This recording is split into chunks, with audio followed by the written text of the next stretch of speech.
Hello students, यह Lucent सामान्य ज्ञान का किताब है। 18वां संस्करण है और हम लोग पूरा बुक कवर कर रहे हैं, चैप्टर वाइज कवर कर रहे हैं। अभी तक में 15 चैप्टर्स हो चुके हैं। आज 16वां चैप्टर है ब्राह्मण साम्राज्य। ठीक है, आपको अगर पूरा बुक मेरे साथ कवर करना है तो वीडियो के साथ जुड़ जाइए, चैनल को सब्सक्राइब कर लीजिए और वीडियो को लाइक कर लीजिएगा। ठीक है, तो आज हम लोग सुंग वंश, कन्नौज राजवंश पढ़ लेंगे। इसके अलावा हम लोग सातवाहन वंश, शेदी राजवंश और भारत के यवन राज्य को भी इसी वीडियो में कवर करेंगे। ठीक है, तो आइए शुरू करते हैं। पुष्यमित्र सुंग 185 ईसा पूर्व से 149 ईसा पूर्व, जिसने मगध पर सुंग वंश की नींव डाली, ब्राह्मण जाति का था।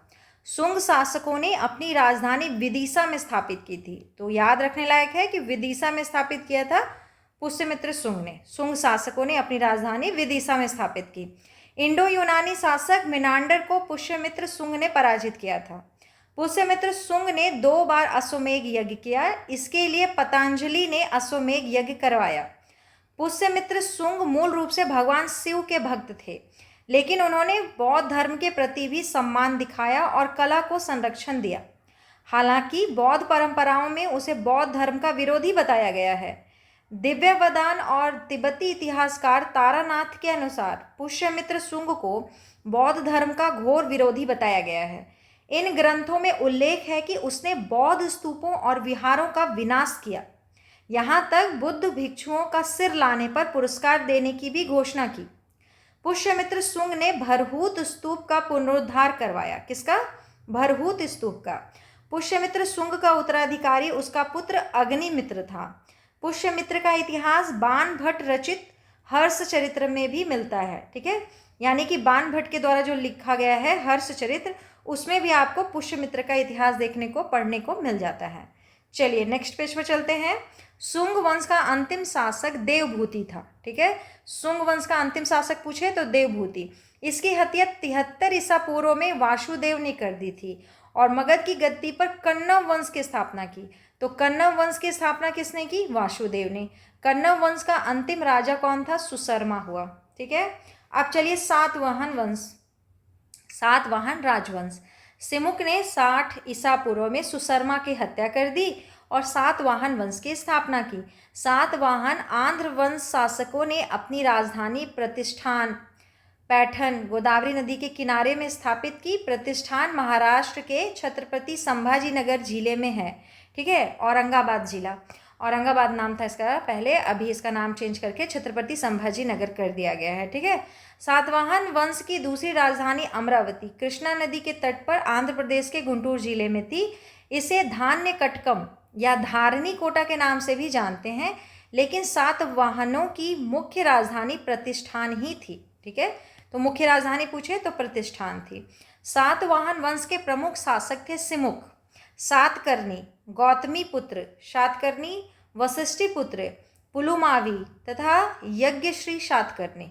सातकर्णी ने 2 अश्वमेध तथा 1 राजसूय यज्ञ किया। सातवाहन शासकों के समय के प्रसिद्ध साहित्यकार हाल एवं गुणाढ़े थे। हाल ने गाथा सप्तशती तथा गुणाढ़े ने बृहत कथा नामक पुस्तकों की रचना की। तो ये जरूर आपको याद रखना होगा। ठीक है, क्योंकि बुक पूछता है हमेशा। ठीक, प्रशासन की सुविधा के लिए साम्राज्य को अनेक विभागों में बांटा गया, जिन्हें आहार कहा जाता था। प्रत्येक आहार के अंतर्गत एक निगम, केंद्र नगर था तथा कई गांव होते थे। प्रत्येक आहार का शासन एक अमात्य के अधीन होता था, जो अमात्य राजधानी में रहकर सम्राट की सेवा करता था एवं राजा अमात्य कहा जाता था, मतलब कि राज्य अमात्य। कुछ अन्य पदाधिकारी भी थे, जिसका नाम देखिए। भंडागारिक कोषाध्यक्ष था। रजुक राजस्व विभाग का प्रमुख था। पन्यधरक नगरों में जल पूर्ति का प्रबंध करने वाला अधिकारी था। पन्य जैसे नाम है वैसे पानी का इसका काम था।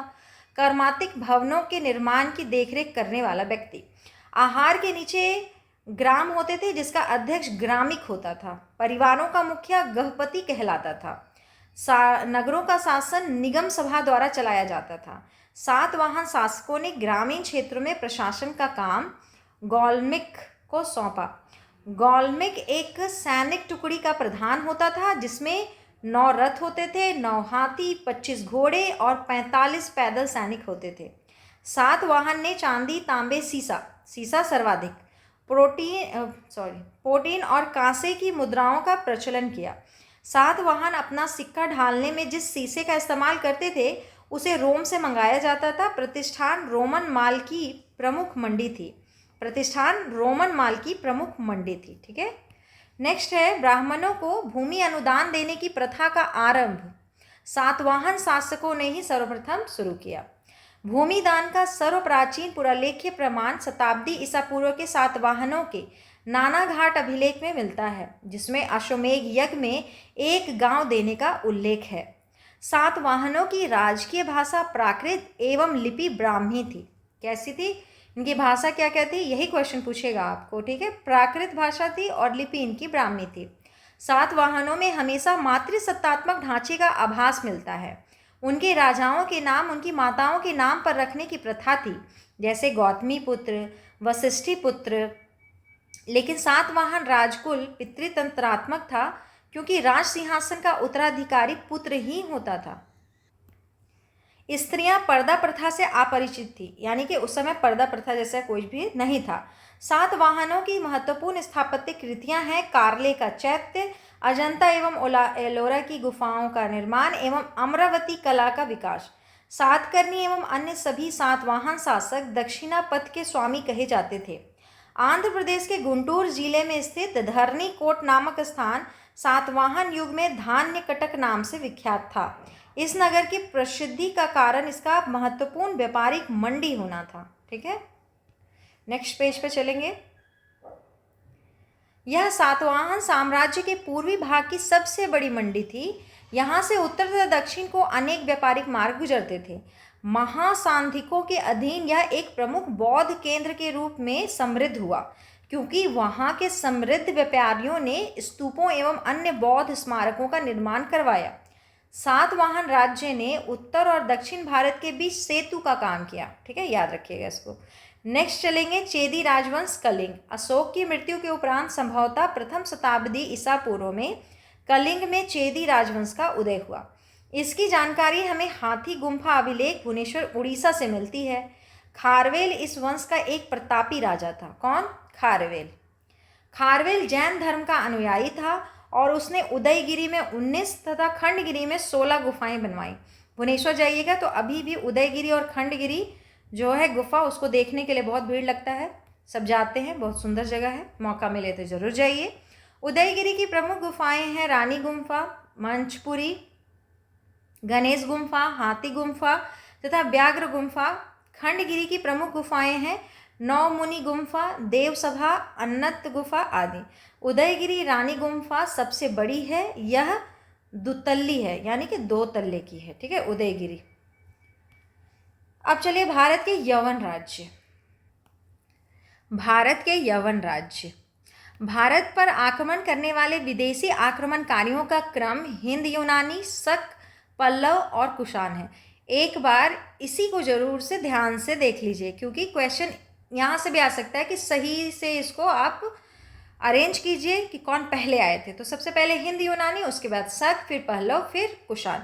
सेल्यूकस के द्वारा स्थापित पश्चिमी तथा मध्य एशिया के विशाल साम्राज्य को इसके उत्तराधिकारी एंटियोकस प्रथम ने अक्षुण्ण बनाए रखा। एंटियोकस द्वितीय के शासनकाल में विद्रोह के फलस्वरूप उसके अनेक प्रांत स्वतंत्र हो गए। बैक्ट्रिया के विद्रोह का नेतृत्व डियोडोट्स प्रथम ने किया था। बैक्ट्रिया पर डियोडोट्स प्रथम के साथ इन राजाओं ने क्रमशः शासन किया। डियोडोट्स द्वितीय, Euthydemus, Demetrius, Menander, Eucratides, Antialcidas और तथा हर्मिक्स। भारत पर सबसे पहले आक्रमण बैक्ट्रिया के शासक डेमीट्रियस ने किया। इसने 190 ईसा पूर्व में भारत पर आक्रमण कर अफगानिस्तान, पंजाब एवं सिंध के बहुत बड़े भाग पर अधिकार कर लिया। इसने साकल को अपनी राजधानी बनाई। इसे ही हिंद यूनानी या बैक्ट्रियाई यूनानी कहा गया है। ठीक है, राजधानी किसको बनाई? शाकल को। हिंद यूनानी शासकों में सबसे अधिक विख्यात मिनांडर 165 से लेकर 145 ईसा पूर्व तक हुआ। इसकी राजधानी शाकल, आधुनिक सियालकोट, शिक्षा का प्रमुख केंद्र था। ठीक है, मेनांडर ने नागसेन नागार्जुन से बौद्ध धर्म की दीक्षा ली। ये क्वेश्चन पूछा हुआ है कि मेनांडर ने बौद्ध धर्म की दीक्षा किससे ली थी? नागसेन नागार्जुन से। मेनांडर के प्रश्न एवं नागसेन द्वारा दिए गए उत्तर का एक पुस्तक के रूप में संग्रहित है, जिसका नाम मिलिंद पन्हो अर्थात मिलिंद के प्रश्न या मिलिंद प्रश्न है। हिंद यूनानी भारत के पहले शासक हुए जिनके जारी किए गए सिक्कों के बारे में निश्चित रूप से कहा जा सकता है कि सिक्के किन किन राजाओं के हैं। भारत में सबसे पहले हिंद यूनानियों ने ही सोने के सिक्के जारी किए। हिंद यूनानी शासकों ने भारत के पश्चिमोत्तर सीमा प्रांत में यूनान की प्राचीन कला चलाई, जिसे हेलेनिस्टिक आर्ट कहते हैं। क्या कहते हैं? हेलेनिस्टिक आर्ट कहते हैं। भारत में गांधार कला इसका उत्तम उदाहरण है। नोट में याद रखना है, यूनानियों ने पर्दे का प्रचलन आरंभ कर भारतीय नाट्य कला के विकास में योगदान दिया। जब भी मंच पर कुछ भी मंचन होता है, कोई भी नाटक या कोई भी कला दिखाया जाता है, तो पर्दा खोलने का जो प्रथा है वो यहीं से आया था। चूँकि पर्दा यूनानियों की देन थी, इसलिए यह यवनिका के नाम से प्रसिद्ध हुआ। ठीक है, अब पढ़ेंगे हम लोग शक के बारे में। यूनानियों के बाद शक आए। शकों की 5 शाखाएं थी और हर शाखा की राजधानी भारत और अफगानिस्तान में अलग अलग भागों में थी। ठीक है, नेक्स्ट पेज पर चलते हैं। पहली शाखा ने अफगानिस्तान, दूसरी शाखा ने पंजाब जिसकी राजधानी तक्षशिला, तीसरी शाखा ने मथुरा, चौथी शाखा ने पश्चिमी भारत एवं 5वीं शाखा ने ऊपरी दक्कन पर प्रभुत्व स्थापित किया। ठीक है, सब का नाम एक बार और दोहरा लीजिए। पहली शाखा ने अफगानिस्तान में, दूसरी शाखा ने पंजाब में, तीसरी शाखा ने मथुरा, चौथी शाखा ने पश्चिमी भारत और 5वीं शाखा ने ऊपरी दक्कन पर प्रभुत्व स्थापित किया। प्रथम शक राजा मो था।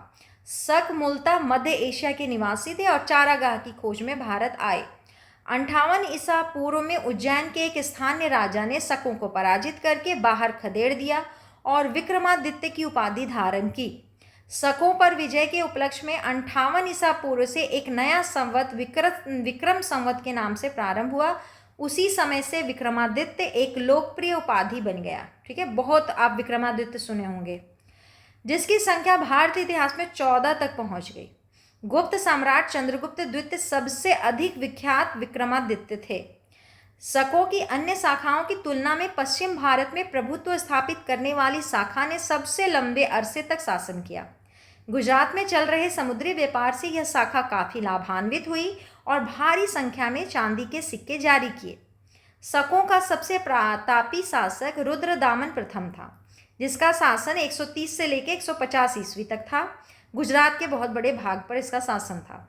इसने काठियावाड़ की अर्धशुष्क सुदर्शन झील जो मौर्यों ने बनाई थी उसको जीर्णोद्धार करवाया, मतलब उसको ठीक ठाक कराया उसको।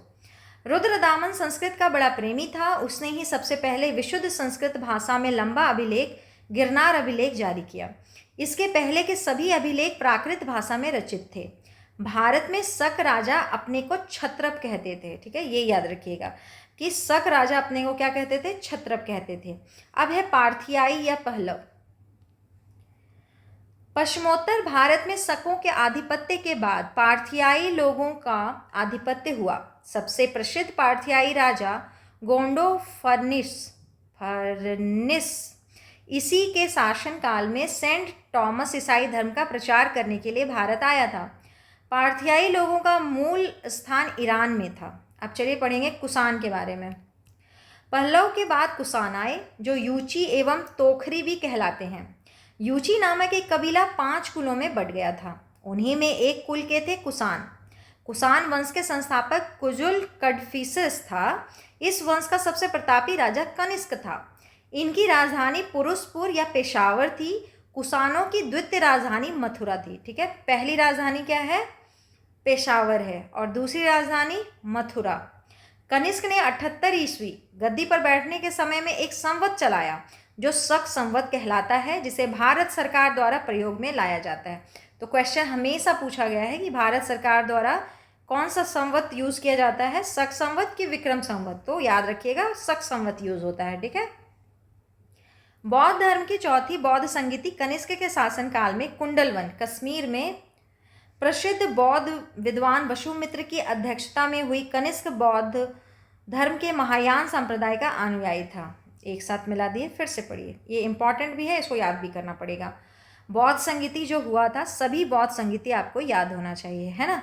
उसमें चौथी बौद्ध संगीति जो था वो कनिष्क के शासनकाल में कुंडलवन कश्मीर में प्रसिद्ध बौद्ध विद्वान वसुमित्र की अध्यक्षता में हुई थी और कनिष्क बौद्ध धर्म के महायान संप्रदाय का अनुयायी था। किसका था? महायान संप्रदाय का अनुयायी था। अब नोट में है कि चीनी जनरल पेन चौवा ने कनिष्क को हराया था।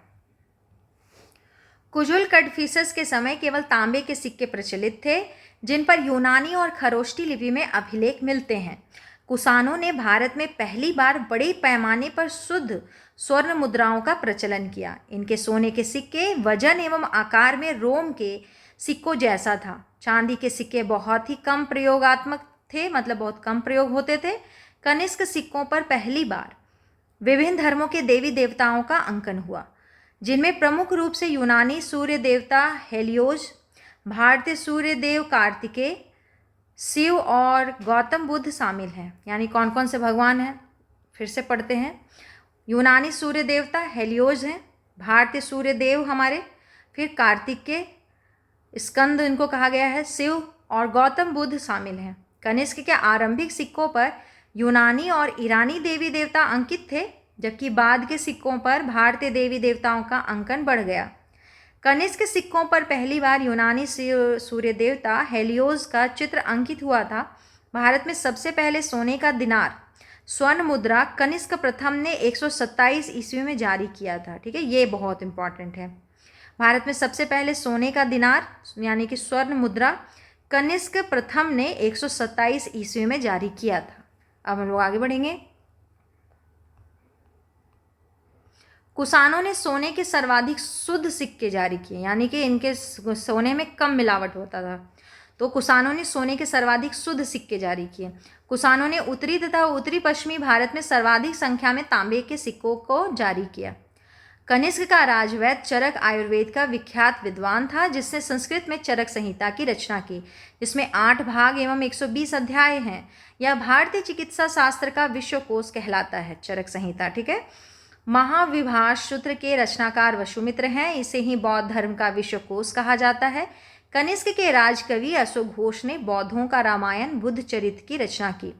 वसुमित्र, पार्श्व, नागार्जुन, महाचेत और संगरक्ष भी कनिष्क के दरबार के विभूति थे। एकदम याद रखने लायक नाम है, वसुमित्र, पार्श्व, नागार्जुन, महाचेत और संगरक्ष। भारत का आइंस्टीन नागार्जुन को कहा जाता है। इनकी पुस्तक माध्यमिक सूत्र, जिसमें नागार्जुन ने सापेक्षता का सिद्धांत दिया है। कनिष्क की मृत्यु 102 ईस्वी में हो गई। कुषाण वंश का अंतिम शासक वासुदेव था।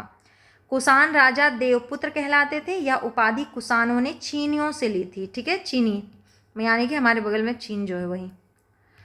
अब चलिए आगे बढ़ा जाए। गांधार शैली एवं मथुरा शैली का विकास कनिष्क के शासनकाल में हुआ था। मथुरा संग्रहालय में कुषाण कालीन मूर्तियों का संग्रह अधिक मात्रा में है। गांधार कला के लिए तक्षशिला प्रसिद्ध है। रेशम मार्ग पर नियंत्रण रखने वाले शासकों में सबसे प्रसिद्ध कुषाण थे। कुषाण साम्राज्य में मार्गों पर सुरक्षा का प्रबंध था। रेशम मार्ग का आरंभ कनिष्क ने कराया था।